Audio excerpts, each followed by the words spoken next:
Breaking news Parvathipuram Manyam జిల్లా కూరంపంలో Eklavya model residential స్కూల్లో intermediate చదువుతున్న విద్యార్థిని గర్భం దాల్చిన ఘటన కలకలం రేపింది.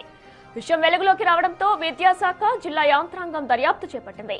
పార్వతీపురం ఐటీడీఏ డీడీ విజయశాంతి పాఠశాలకు చేరుకుని వివరాలు సేకరించారు.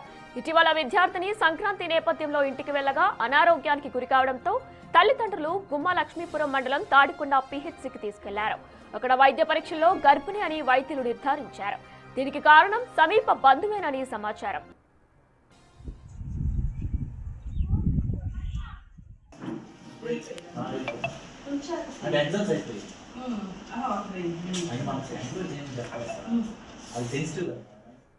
దీనికి సంబంధించి పూర్తి డీటెయిల్స్ మా ప్రతినిధి శివశంకర్ అడిగి తెలుసుకుందాం. రైట్ శివశంకర్, అయితే ప్రస్తుతం అమ్మాయి పరిస్థితి ఎలా ఉంది? దీనికి ప్రధాన కారణాలు ఏంటి? కుటుంబ సభ్యులు ఏం చెప్తున్నారు?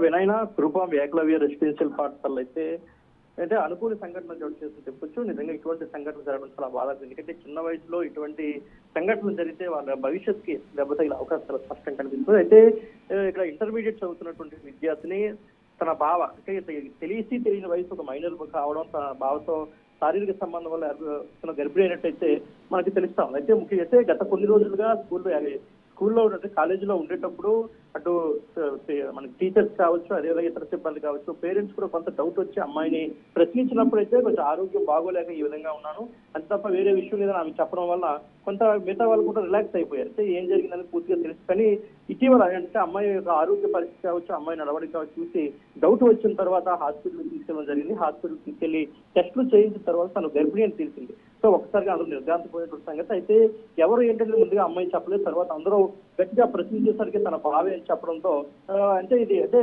ముఖ్యంగా మనం ఏమనుకున్నాం, జనరల్ గా అందరూ ఏమనుకుంటుంటే తను చదువుతున్నటువంటి కాలేజీలో సంఘటన జరిగింది కాబట్టి అక్కడ ఏమైనా జరిగిందా, ఎవరైనా లోపలికి ప్రవేశిస్తున్నారో అమ్మాయిని బయటకు వదిలేస్తున్నారనే అనుమానాలు మొదట వ్యక్తమవుతున్నాయి. అయితే ఆ తర్వాత ఆ అమ్మాయి నిజం చెప్పడంతో తన బావే అంటే చెప్పడంతో అంటే ఈ సంఘటన ఇప్పటికైతే పోలీసులకైతే కంప్లైంట్ చేయడం జరిగింది. ఈ సంఘటన ఎప్పుడు జరిగింది అనేది కూడా తెలియజేస్తుంది. ఎందుకంటే సెలవులకు వెళ్ళినప్పుడు ఇటువంటి అంటే సెలవులకు కానీ కావచ్చు, పండుగ టైంలో వెళ్ళినప్పుడు ఇది జరిగిందా, లేదంటే స్కూల్లో ఉన్నప్పుడు ఏమైనా తను బయటకు వెళ్ళిందా అనే కోణంలో కూడా పోలీసులు విచారణ చేస్తున్నారు.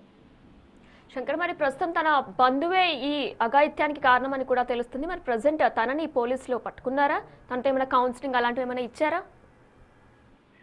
అయితే పోలీసులు అయితే ప్రస్తుతానికి ఆ కుర్రాన్ని అదుపులోకి తీసుకున్నట్లు మనకు తెలుస్తుంది. అదుపులోకి తీసుకుని విచారణ అయితే జరుపుతున్నారు. తల్లిదండ్రులు కూడా కంప్లైంట్ ఇవ్వడం జరిగింది. ఎందుకంటే ఇక్కడ తల్లిదండ్రులు మాత్రమే కాదు, స్కూల్ కూడా అంటే ఇది ఒక ప్రభుత్వ స్కూల్ కాబట్టి దీనికి కూడా చెడ్డ పేరు వచ్చే అవకాశం వాళ్ళు కూడా వెంటనే రియాక్ట్ అయ్యి పోలీసులు కంప్లైంట్ ఇచ్చారు. సదరు కుర్రాన్ని అదుపులోకి తీసుకుని విచారణ చేస్తున్నారు ప్రస్తుతం. Right Shankar, thanks for the details. అది